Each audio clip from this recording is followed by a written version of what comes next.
Yo, what's up? What's up? What's up? This is your man Thatch the Great checking in once again. Let's get straight to it. All right. Tonight, guys, I want to talk about this groundbreaking documentary that hit the market today on Netflix about Sean Puffy Combs called Sean Combs: The Reckoning. Have you had a chance to watch it yet? Well, thankfully, I have the kind of job where I'm just working at my desk all day. So, along the course of the day, between work and then going to the gym and then my ride home in the car, I was able to digest the entire documentary. It is 4 episodes long. And I'm just going to pretty much give you a full account of my unfiltered, raw thoughts on the content that I digested today. I'll also let you know if I think it's actually worth viewing or not. But tell you what, before I even get into my actual commentary, my actual review of this documentary, let's go ahead and take a quick look before I even look at anything else or talk about anything else.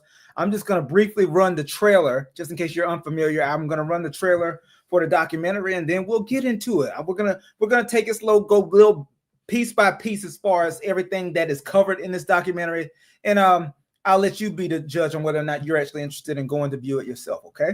So let's take a look at the trailer first and foremost. Here we go. Let's see. Bam.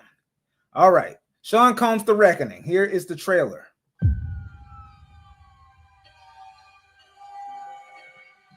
We have to find somebody that'll work with us that has dealt in the dirtiest of dirty business. We're losing. Puffy, Puff Daddy,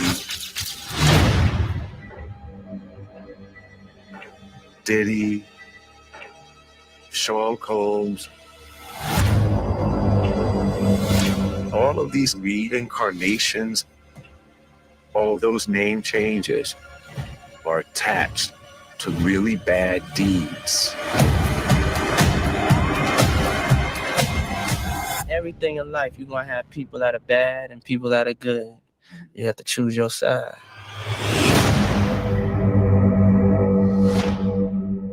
All right.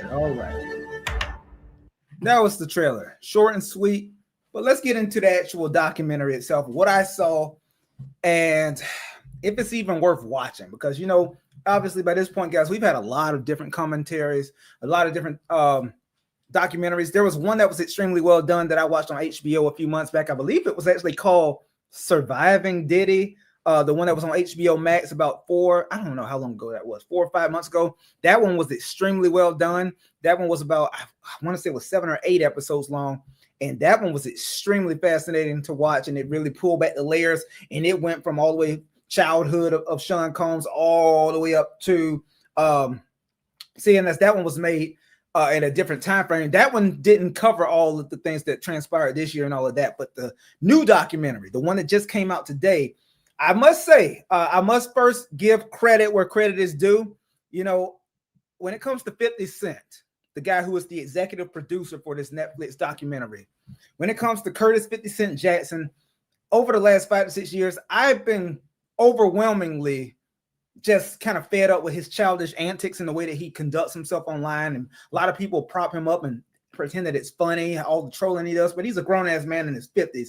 It's time to kind of grow up. But with that being said, when I saw that he was producing this particular documentary about one of his biggest ops, Diddy, Sean Combs, Puff Daddy, P. Diddy, whatever you prefer to call him these days. And if, in case you don't know why 50 and Diddy are such ops, it kind of goes back deep in the game, well into the late 90s. I want to say 50 Cent used to write for Diddy. And he initially felt jilted when Diddy asked to take him shopping.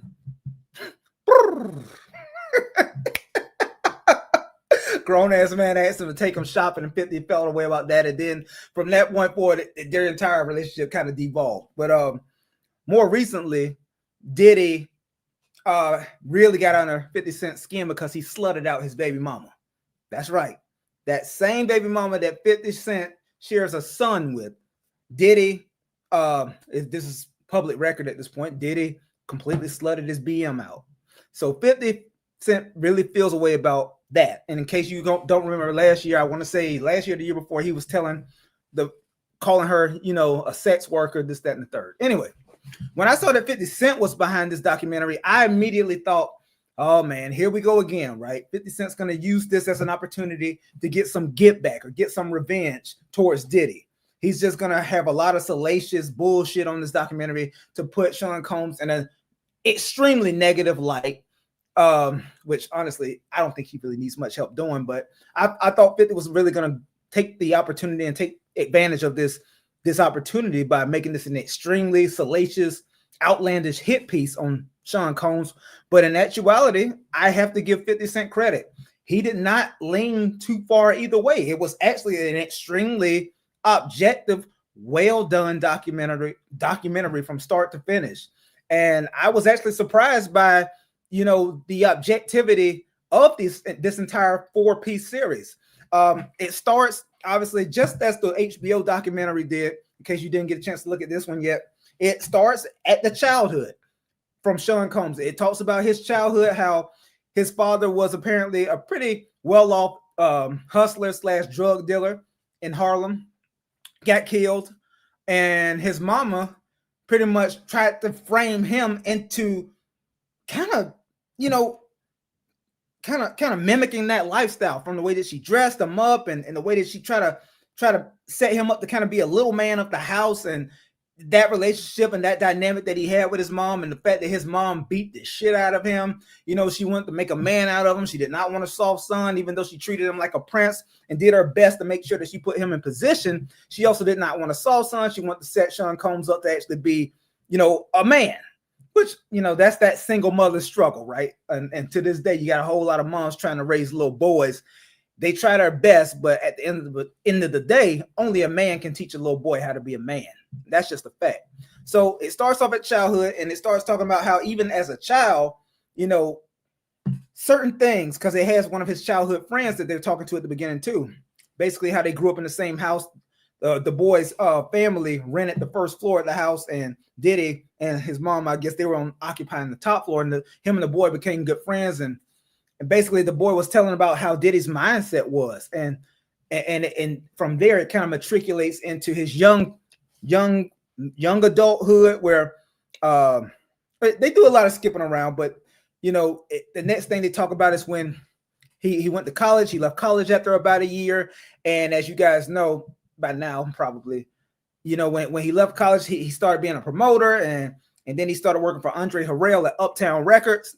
And then he had this huge basketball charity event where 9 people got killed because they got trampled on. And it was at that time where his friend could see a bit of a switch, a complete switch in the mentality and the way that Diddy operated. And because after that particular event, even though 9 people died that got trampled on because it was well past capacity, even though it got all of this tragedy, that's where Diddy's star actually started kind of taking off from a street standpoint. He started getting his name buzzing in the hood, so to speak. And then from that point forward, you know, he also started leaning more into his relationship, really becoming a true protege to Andre Harrell. He was responsible for finding or cultivating certain acts like Jodeci, Heavy D, and then later on, you know, obviously Mary J. Blige. You know, he was Andre Harrell's one of his top A&R. So then the ego's growing, but he already has this mentality of wanting to be, you know, the guy. Or Diddy has this undying need for attention. He has this undying need for validation. He wants to be the man. That has always been his thing. And he's always wanted power. And in addition to that, they also kind of, one thing that they allude to a little bit more in this documentary that they didn't do in the HBO documentary is the fact that Sean Combs, Diddy, he has this thing where he just has to play with fire when it comes to other people's women. So they start off talking about how I'll Be Sure, if you're young, you probably have no clue who that is, but he was a popular singer back in the late 80s, early 90s. He was going with Kim Porter, who, as we all know at this point, ultimately became one of P. Diddy's baby mamas. But at that point, they were together. And even though she was with I'll Be Sure at that time, and she was the receptionist, I want to say, at Uptown Records, Diddy he couldn't help himself. He constantly flirted with her. He constantly tried to, you know, make passes at her, advances towards her, even though everybody in the building knew that that's Al B. Sure's girl, man. Like, what are you doing? And this is the A&R and protege. He just guy trying to work his way up in a record label. He's doing all of this wild shit. And that just once again goes to the mentality, and it kind of builds a foundation to let you know this is how this guy operates. He has really no morality. He doesn't give a fuck. He's just going for his. So that was important that they laid that foundation and they told the story from there. And from that point forward, you know, they talk about how he ultimately got fired from Uptown Records. I feel like I'm skipping all over it. So obviously I can't tell you the whole thing. You're going to have to go watch it yourself. But I will say that it was extremely compelling. This was a well-done documentary. 4 episodes, not a very long watch. I mean, you're going to be glued to your seats when you're watching this thing too, I will say. Very entertaining. But before I even get into more of the review as far as what they broke down, the overwhelming theme of this entire documentary, and this does not have to, the thing about it is that when I say it was objectively displayed, you know, they didn't really have to do any hit piece on Diddy. The thing is, this guy operated in such an immoral way, and he carried himself as such a scumbag in so many of his dealings in business and personal relationships.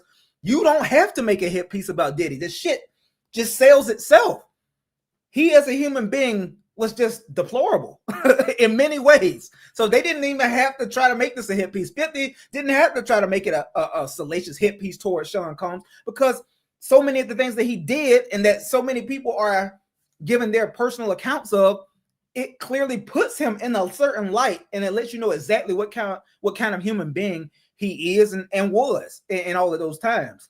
So, you know, they talked about obviously that's what I was gonna say. Getting back to the overwhelming theme of this entire documentary, it just shows you that P. Diddy, he has a proclivity for violence, and more importantly, he has a proclivity for sexual assault and abuse towards women.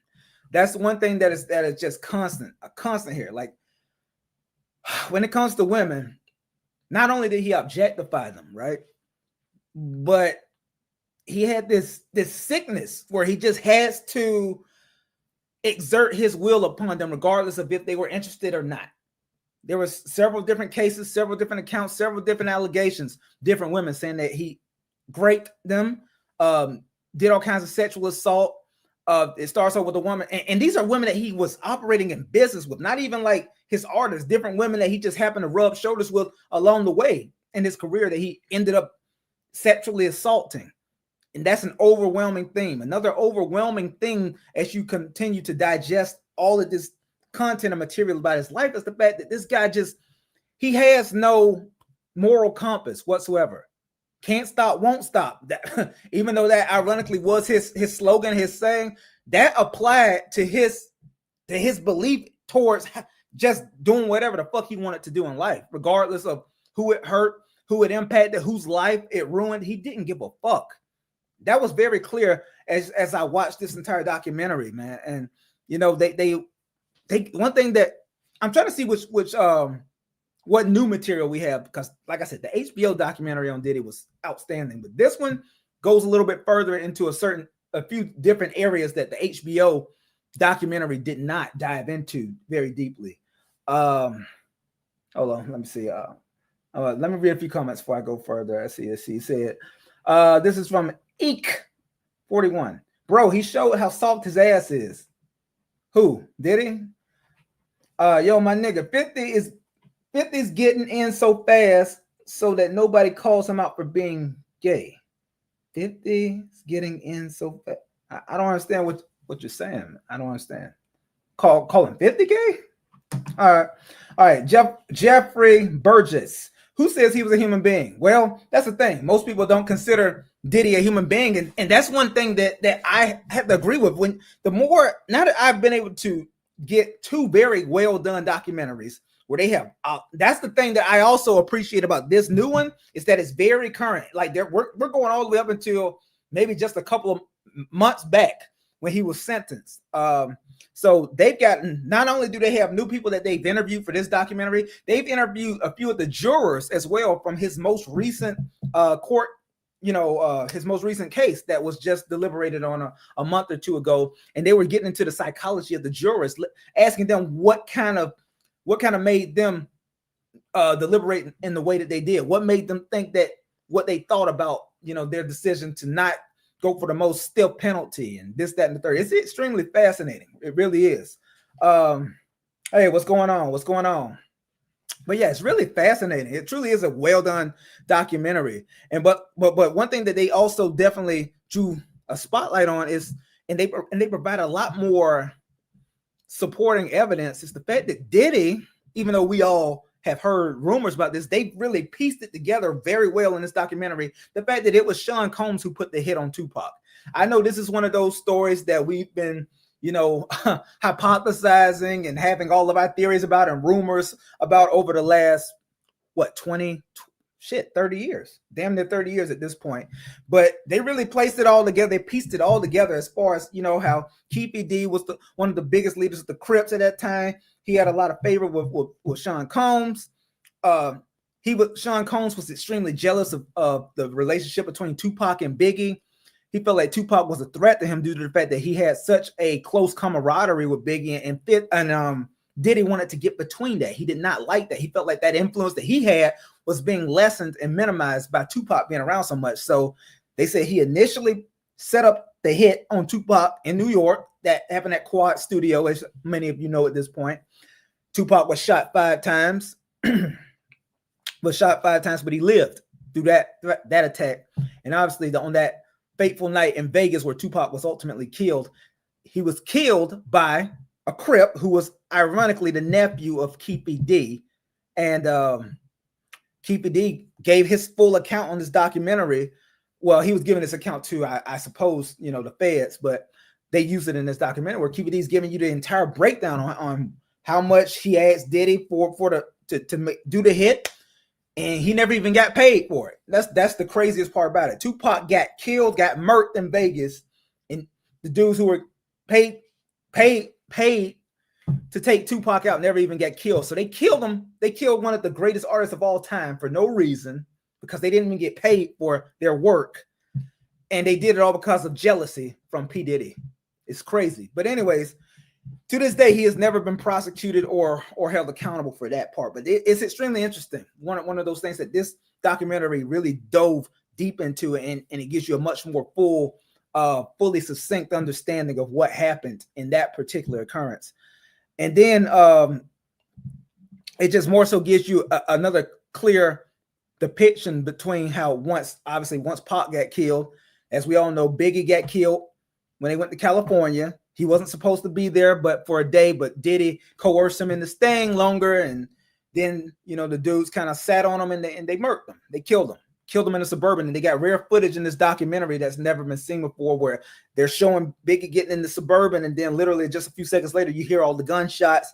And then you see all the bullet riddled Suburban and Biggie's in damn SUV.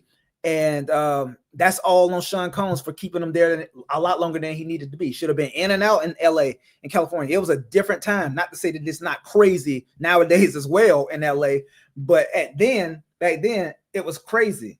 It was absolutely crazy. So it was just it's just like one-off stories like this that are, we've heard a lot of these stories before. It's just the fact that this documentary was able to fill in some of the gray area because it was extremely well done. You could tell that they definitely did their research as far as not only the people that they interviewed, but also the subject matter and the documentation and the footage. There's several pieces of footage on here that we've never seen before. So that alone was extremely pivotal in the validity of this documentary. And I'm trying to think. It's a lot.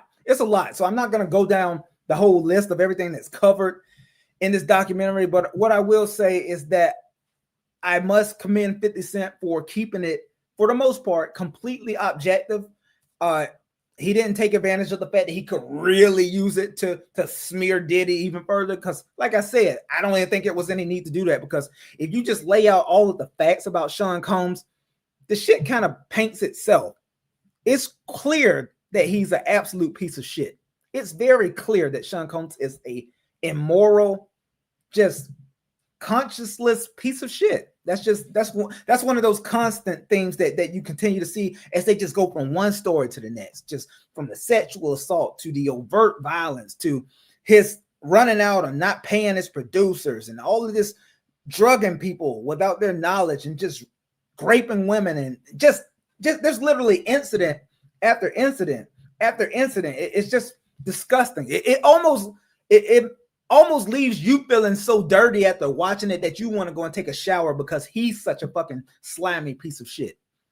Seriously, like it really is an uneasy watch at some points, you know, especially when it comes to the women, man. Like, it's just amazing that a guy has been operating like this for decades, and not just now is he even being held remotely responsible in any way, even though he only got 4 years now. But once you watch this documentary, I find it impossible to feel sorry for Sean Combs in any way.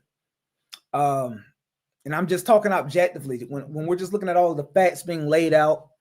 And a lot of this documentary is being told from Diddy's standpoint as well, because the videographer that he was paying to record his life got access to the footage after Diddy was sentenced. So a lot of this documentary, it consists of footage that none of us have ever seen before, like I said, and it's Diddy himself. You know, just you can see his mental process, things that he's thinking. He's talking to his lawyers, strategy. And you kind of see that he was frantic. He could see that it was not working. His strategy to try to get out of this, it just was not working. And he was going off on his lawyers and trying to get them to tighten up and adjust their strategy.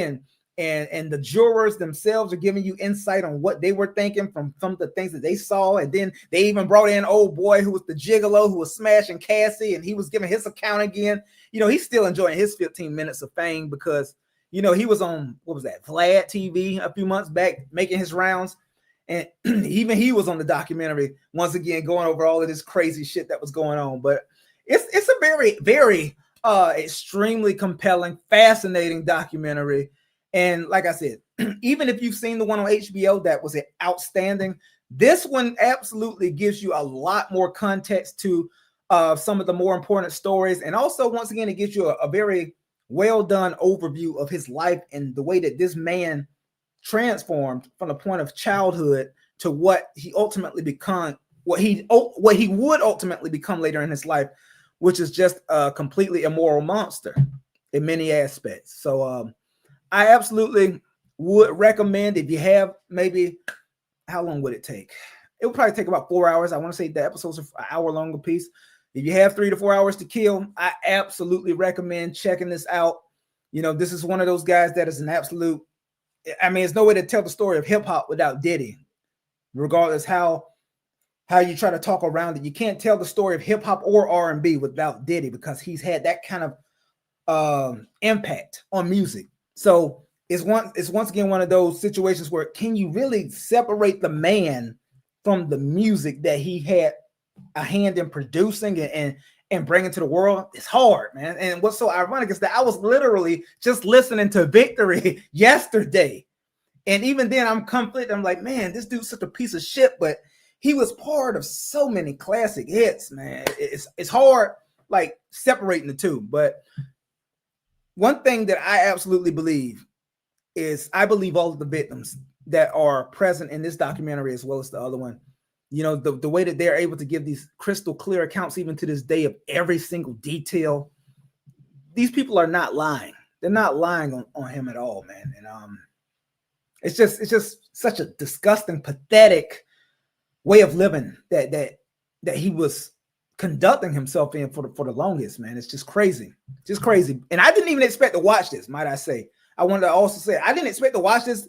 I thought about it. I was like, man, it's December 2nd. Maybe I will check that out. And I checked it out. Then I was hooked.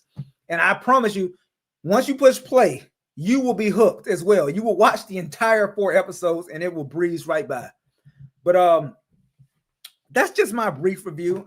It's very well done. It will not be a waste of your time. I think you absolutely pull back yet another layer, and you're going to learn a lot more about this guy that portrays himself to the world as love. Remember, he called himself love for the last 3 or 4 years. Love, love, love. When in actuality, he's the fucking devil. And that's usually the case, right? The people that pretend that they're such good guys, such nice guys. Those are the most perverse, evil ones, right? Anyways, go check it out, bro. It's outstanding documentary, even though he's a piece of shit. The documentary itself is well done. Yeah. Corn says, let's see. Oh, let me ban this one loser right quick. Hold on. Ban this bitch ass nigga. All right, let me ban this bitch ass nigga too. Let me get the trolls out of here right quick. All right. You said Corn says Diddy had Biggie killed. Well, that is, well, I can't say that is true. Allegedly, that is the case, and that's another part. I'm glad you said that, because in this documentary, they give you a lot more background on what was happening as well, because I'm not sure if all of you guys are aware of this, but around that time, right before Biggie got killed, he had actually just renegotiated. And even though Diddy gave a lot of pushback, he didn't want to give him all the terms that he was asking for. He ultimately did acquiesce to what he wanted. And then ironically, within like a month later, Biggie got killed. And get this, after Biggie was assassinated or killed, or whichever one you prefer to say, right after that, Biggie was already in talks, and he was supposed to be on the front of Rolling Stone magazine. Listen to what this narcissist did, right? And this is the guy that he claimed was his best friend. Oh, my best friend got killed. You know, Big, I miss you, man. I miss you, Big. I miss you, Big. Behind the scenes, Rolling Stone showed him the cover. Like, okay, we're going to put Big on the cover still of the Rolling Stone. Diddy said, y'all, you know what, guys? No, fuck that. Take Biggie off the cover of that Rolling Stone. Put me on there. I'm the one that got an album coming out in a month. My new album's coming out in a month. I know he just died, got killed, but fuck him. It's my time now. We got to think about the future. He's dead. I'm still here. My album's coming out. So put me on the cover of Rolling Stone. And that's exactly what he did. Does that sound like a man who's actually even remotely concerned about a guy who he claimed was his best friend, a guy he claimed he loved? Man, I'm telling you, this dude he's diabolical. People overuse that word nowadays, but it actually is fitting in this case. Sean Combs is a diabolical human being. He's a fucking monster in every sense of the word. But yeah, I'm glad you said that, because I absolutely do believe there's some credence to that. I think that he absolutely had a hand in Biggie getting killed, and we all know that he absolutely directly put the hit on Pac himself. So that part has been corroborated by far too many people at this point for us to even like theorize any other story. Like, Diddy paid for Pac to be taken out. He paid for him. In fact, Keefy D said that Diddy agreed to pay him $1 million, him and his other Crips, that to get it done. Keefy D said, no problem, we'll get that done easy. He never saw a cent of that money. And yet they took out one of our greatest artists ever. Let's see. You said Suge did not have Pac killed, bro. Suge didn't have Pac killed. Suge Knight and Pac, actually, believe it or not, there was no turmoil between those two. In actuality, in fact, at that time, Suge Knight was actually about to expand into the East. That's why, I don't know if you guys remember that one press conference where Pac was doing all the talking and Suge Knight was just beside him with a Death Row East shirt on, because they were about to move and bring a faction of Death Row to the East Coast to directly compete with Bad Boy. And this is right around that same time, right after that, once they wore those Death Row East shirts, like literally a month or two after that is when Pac was killed out in Vegas. But yeah, it's crazy. Just crazy, man. It's crazy when you relive it, because I was a kid when that occurred, and now I can still just think back and account for all of this, man. It was a crazy time, but the more and more we continue to get well done documentaries like this that kind of pull back the curtain, so to speak, it's always extremely interesting to watch. So I definitely would recommend, if you have a little bit of time to kill, go check it out. It is an outstanding watch, and you're going to learn a lot about this monster that we call Diddy. All right. And I think I'll just end it there. All right. What time is it? Yeah, it's no point in me going any further. Like I said, I could continue to go into more and more and more, but I don't want to ruin the surprise. I want you guys to be able to see some things freshly for yourself. All right. All right. Well, I'm in it there, guys. Appreciate you for watching. As always, stay safe, but be dangerous at all times. This is your man, Thatcher Great. I'll holla. Peace.